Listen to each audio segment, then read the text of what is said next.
एक ही एरिया में दो बिल्डर्स को सेम साइज का प्लॉट मिलता है, फिर भी एक बिल्डर 100 फ्लैट्स बनाता है और दूसरा सिर्फ 60। ऐसा कैसे? आंसर है FAR। और अगर आप इन्वेस्टर हो तो FAR समझना आपके रिटर्न्स को भी इम्पैक्ट कर सकता है। Hi, I am Shweta and today let's decode one of the most important real estate term that every buyer and investor should know. सबसे पहले समझते हैं FAR यानी floor area ratio. Simple language में FAR डिसाइड करता है कि किसी प्लॉट पर बिल्डर टोटल कितना कंस्ट्रक्शन कर सकता है। फॉर एग्जाम्पल, अगर प्लॉट 1000 स्क्वायर फीट का है और FAR 2 है तो बिल्डर टोटल 2000 स्क्वायर फीट का कंस्ट्रक्शन कर सकता है। अब सवाल ये है, हायर FAR गुड है या बैड?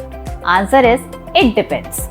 अगर FAR इंक्रीज होता है, बिल्डर ज्यादा इन्वेंट्री डेवलप कर सकता है, एरिया में रीडेवलपमेंट और इंफ्रास्ट्रक्चर इंप्रूव हो सकता है। कमर्शियल लोकेशंस में हायर FAR फ्यूचर ग्रोथ और बेटर रेंटल डिमांड को सपोर्ट कर सकता है।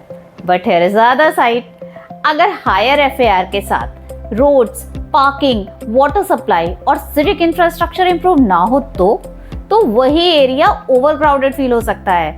ज्यादा फ्लैट्स, ज्यादा पॉपुलेशन और कभी-कभी लोअर प्राइवेसी। इसलिए higher FAR automatically better investment नहीं होता है। स्मार्ट इन्वेस्टर्स की एक चेकलिस्ट होती है।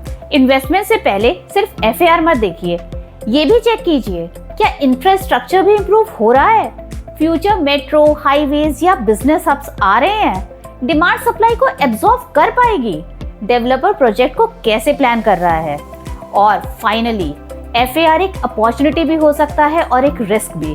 फर्क सिर्फ इतना है, स्मार्ट इन्वेस्टर्स सिर्फ कितना बिल्ड होगा नहीं देखते, उस कंस्ट्रक्शन से फ्यूचर वैल्यू क्रिएट होगी या नहीं ये भी देखते हैं। Follow for more practical real estate insight that help you invest smarter, not just faster.